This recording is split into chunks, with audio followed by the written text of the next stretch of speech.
Hürmetli kitap anlıqçılar, huzurunlarda Tuğluq Tömürxan namlıq romanның davamı. 5. bab. Muzdavanda xiyim xatarga yo'liqish. Şekerning qimmati qumishdan emas, balki o'zidagi xususiyatdan. Shayx Saidi. Miladiya 1337-yili 6-oy. Tangri tog'larining shimoliy etaklaridan eqib chiqadigan Muzarit G'oli Shoti degan yerga kelganda, bu yerdagi Shoti degani qadimgi yer ismi, hozirgi nomi Shota. İli viloyatidagi Mo'g'ul Kura noyisi tavasida deyilibdi. Degan yerga kelganda birdilla yeyilib eqib, ancha cho'ngma emas, bir ko'l hosil qilgandan keyin, ondan yana bu havzadan tövanga qarab shoqirab eqib ketadi. Yap-yeshil o't-cho'plar buluq o'sgan vodida shoqirab eqiyotgan Muzarit eqinining yoqisidagi buk o'sgan shamshatlarning g'o'llari suzuk eqiyotgan suv yuziga tegib turadi. Havza ko'lning yoqisida agri do'nay bir qancha tup qeri qor yog'ochlar o'sgan bo'lib, havza yoqisidagi maydonga qilin soyi tashlab turadi. Muzarit g'olining ikki yoqisini bo'ylab quyuq bog'jonlab o'sgan ozg'anlarda sop seriq gullar echilib ketgan edi. Buk qariyag'ashliq maydonning atrofini bo'ylab xom kesakda va ko'mulash tom bilan qo'pirilgan pakar loy suvoq uylar bor edi. Bu yer Tangri tog'larining shimolidagi Ili vodisidan janubdagi Oqsuv vodisiga qarab mang'an karvonlar to'xtab qo'nalg'u qiladigan muhim manzillarning birisi bo'lib, kishilar bu yerni Shoti deb atashadi. Bugun uy yilidagi Saraton ayining tunji kuni edi.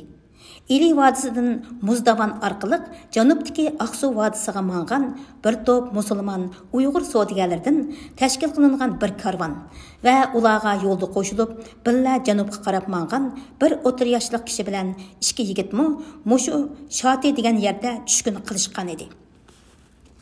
Bu kechqurun kun o'tirayotgan chog' edi.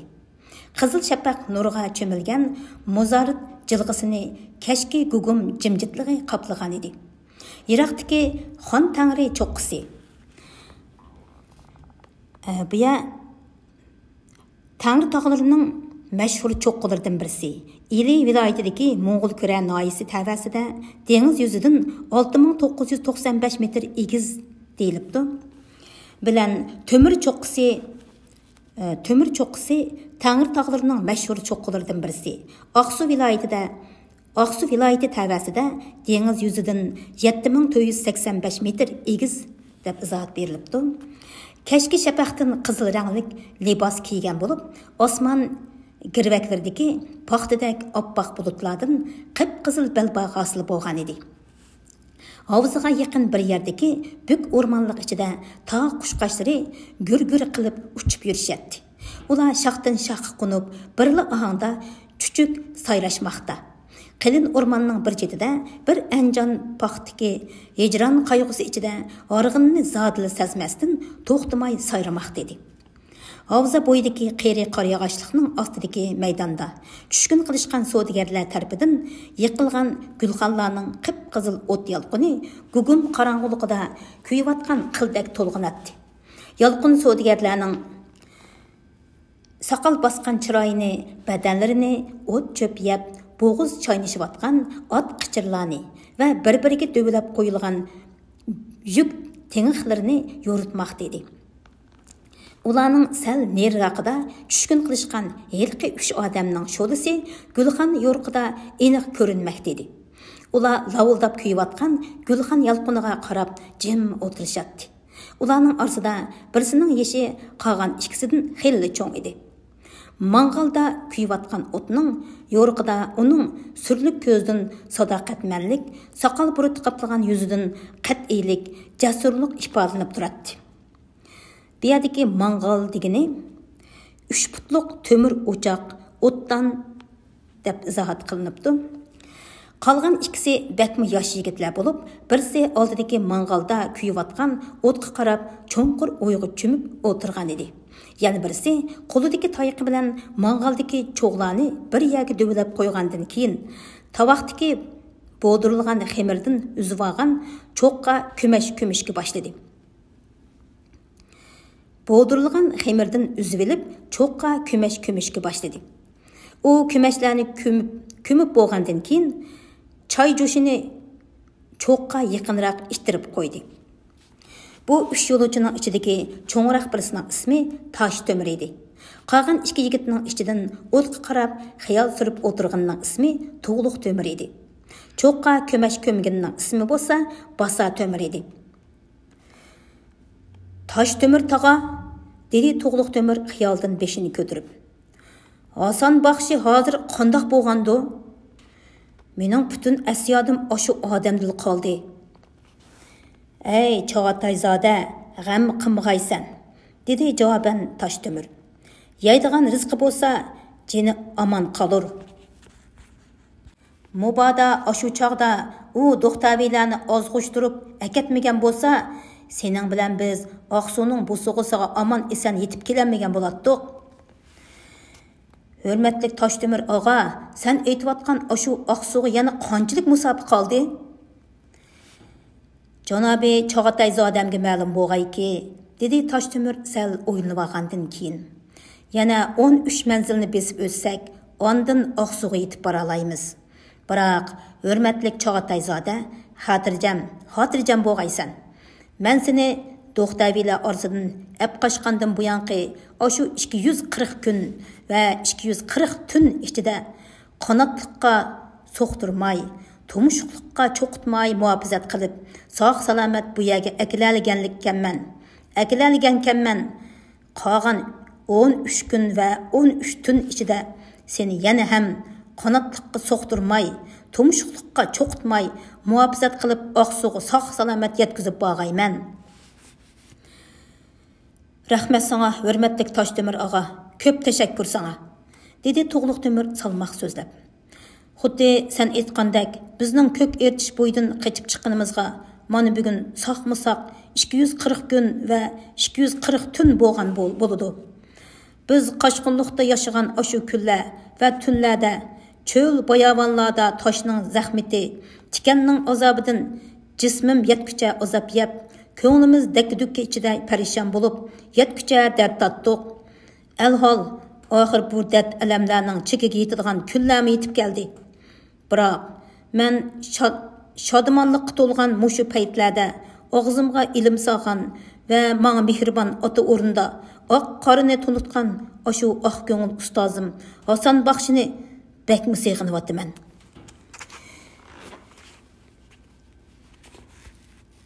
Besyar ta'sirlanganligidan bo'lsa kerak, ko'ngli yerim bo'lgan Tug'luq Temir darhol yerga qarab turib oldi.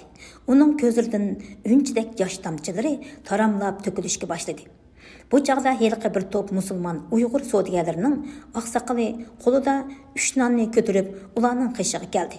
Tosh Temir Bahodir uni ko'rib darhol hushyorlandi. "Ey yaxshi odamlar, hormag'aysizlar!" deb salom qildi savdogarlar oqsoqoli ularga.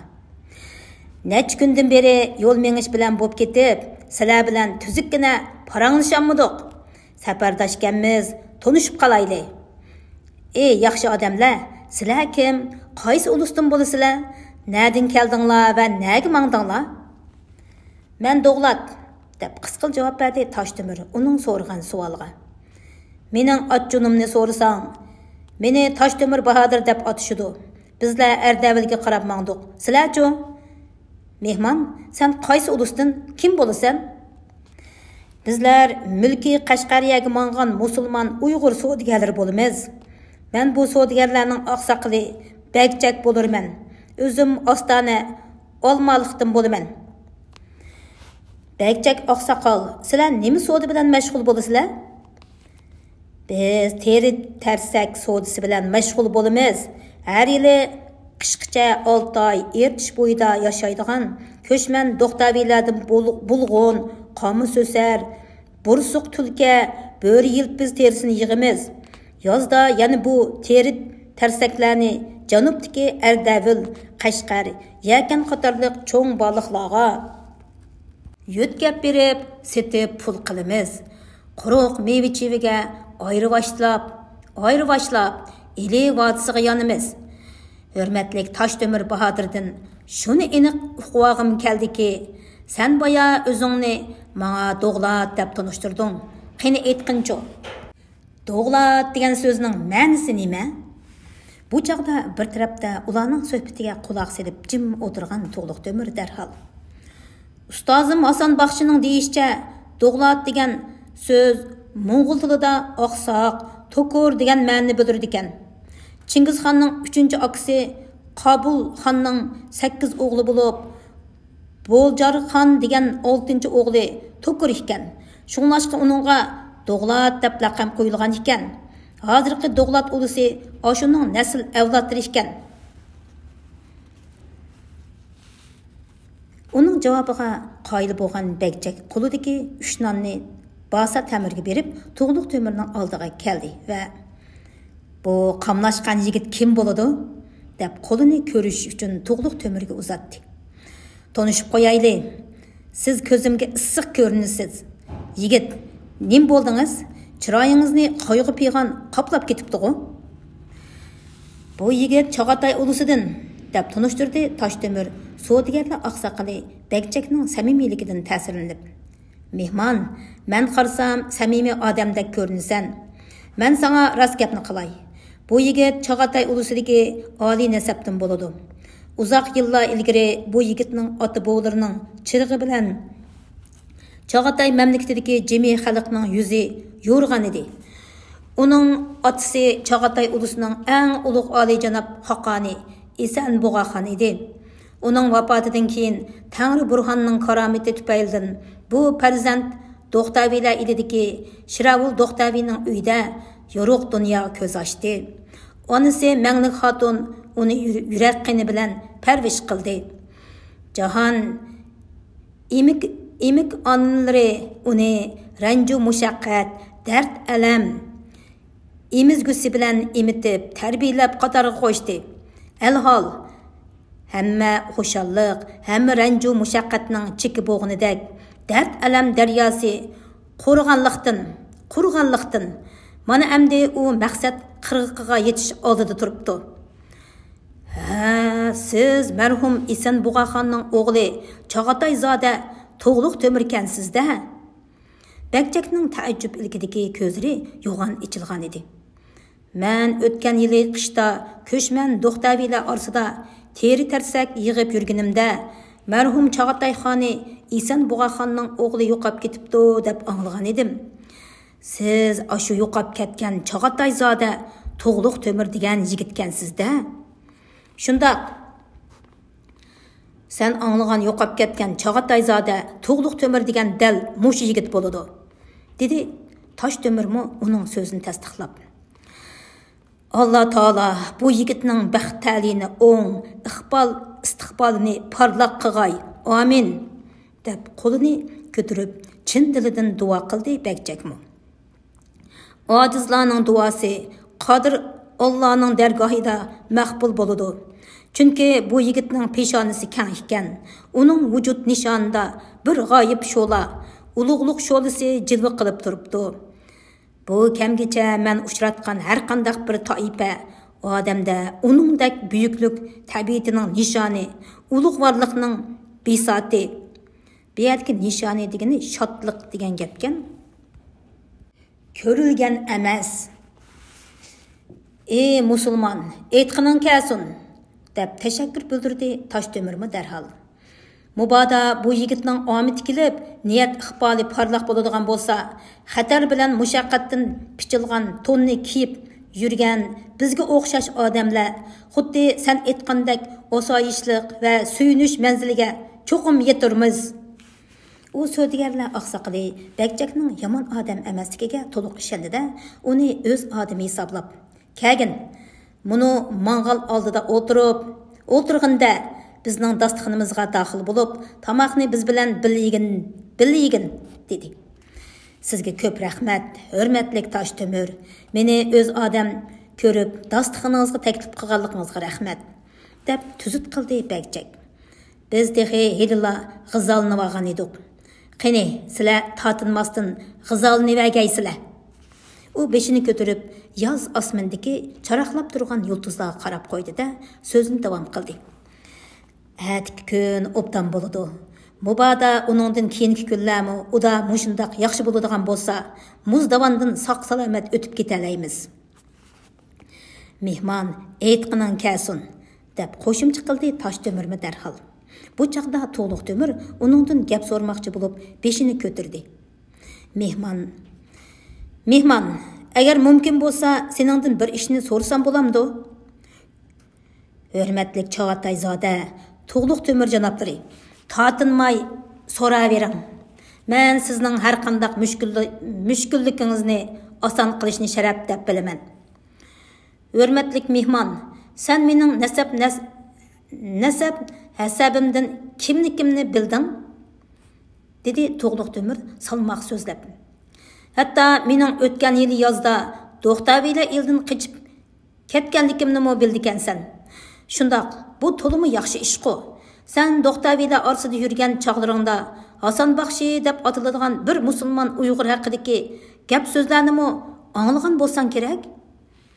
Bakchak qishini yemirib bir pas o'yinib o'tirgandan keyin beshini ko'tarib To'g'liq Temirga qaradi va Janobi Chog'atayzoda, aytingchi, Hasan Baxshi sizning kimingiz bo'ladi?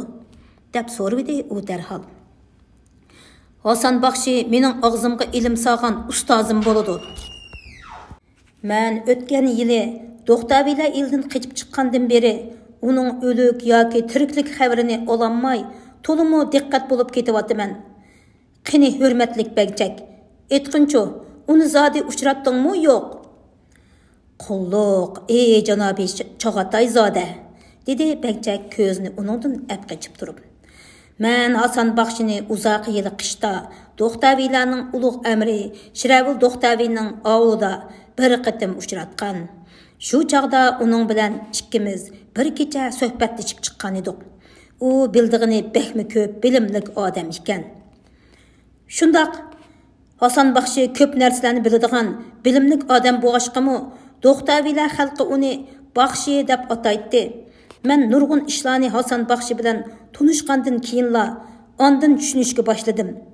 Mana senmi buni his qilibsan? Sizlar nima to'g'risida suhbatlashgandinglar? Uning so'zi yodingdimi?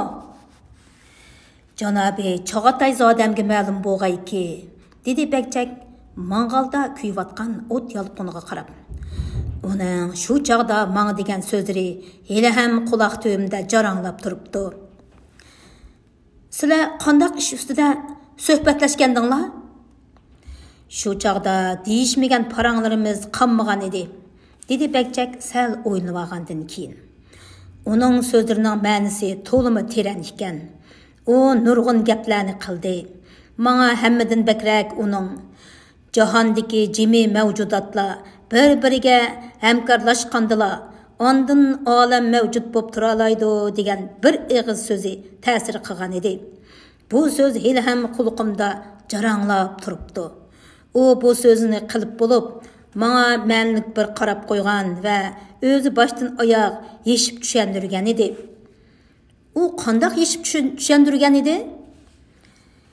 Hasan Baxshi jahondagi jimi mavjudotlar bir-biriga hamkorlashmasa, olam mavjud bo'lib turish ahamiyatini yo'qotadi degan edi. deb so'zini boshladi Bagchak. Masalan, palakka bo'y tortib, ko'k osmonga taqashgan qatma-qat egiz tog'lar, haddi hisobsiz cho'nqur g'o'l va jilg'alarni o'z ichiga olgan bo'ladi. Bu g'o'llarda oqadigan zumratdak suzuk suvlar bo'lsa, dal ashu egiz tog'lardagi qorliq cho'qqilardan erib eqib tushgan. Qara, kunduzdagi ko'k haqoni quyosh bilan, kechidagi tun maliksi oy, nima degan bir-biriga yarashgan bir jup jo'rlar, ha? Har kuni sharqdagi tong sahar malaikasi uyqusidan uyg'onib, o'zining binafsha harmiga kiradigan darvosini ulug' ichayotganda, quyosh ufqdan ko'tarildi-da, qorong'u tun osmonni yo'rtib, quyosh illatgan kunduzdagi kun hosil bo'ladi. Oqshimi ko'k arkisi quyosh o'zining qizil harmiga kirib ketgandan keyin tun malikasi oy ufqdan ko'tarilib, zulmat bosgan qorong'u tun osmonni yo'rtidi. Demak, bu ikki sayyoraning sharofatidan olamdagi jimi mavjudotlar va zimindagi tinchlik, osoyishlik hosil bo'ladi. Ateş, quyosh o'zi harorati bilan sovuq zaminni illatsa, salqin oy o'z nurini zaminga takshi sepidi. Ular xuddi muzakkar muhannasdak o'zaro bir-biriga hamkorlashib, bir-birini to'liqlab turganlikdan olam musobasidagi azgulik vujudga kelgan. Mubada quyosh bilan oy o'tirsidagi oshu hamkorlik bir-birini to'liqlashdak muvozanatlik buzulsunchu, u holda jahonni zulmat qoplab, osmondagi zaminga kulpat yog'ar edi. Osmondan zaminga kulpat yog'ar edi. Yana alayliq, zamindagi sahobcha, daryolar bilan dengiz, havzlar o'tirsidagi o'zaro hamkorlik, moslashishdak muvozanatlik mavjud bo'lgan bo'ladi. Son-sanoqsiz taramlardan iqib sahobcha hosil qilgan suzuk buloq suvlari oxir o'rkashlab oqqan cho'ng azim daryo bo'lib qo'shiladi va to'xtovsiz shoqirab oqadigan ko'k ertishdek iqib berib katta dengizga qo'yiladi. Demak, iqib berib dengizga qo'yilish oshu son-sanoqsiz taramlardan hosil bo'lgan azim daryodagi suzuk buloq suyining eng oxirgi maqsadidir. Son-sanoqsiz daryo iqinlardan iqib kelgan suvlar to'xtovsiz iqib kelib, ashu katta dengizga quyulaversimi, dengiz bu haddi hisobsiz suvning hammasini o'zining bag'riga sig'dirib ketalaydi. Demak, buningdan biz katta dengizning bag'rining qanchalik buyuk va keng poyonsiz ekanligini his qila olamiz. His qilib olamiz. Yana masalan, har qanday chiroyli echilgan gulning yeşil yo'pirmiqi bo'lgan bo'ladi. Shunga kishining ko'zini qamashtirgudek po'raklab echilgan loli gullar yop-yeshil yo'pirmiq belgilari ichida texmi go'zal ko'rinadi. Nihoyat, tabiat olimi shundoq bo'lgan yerda, insoniyat olimi texmi shundoq bo'ladi.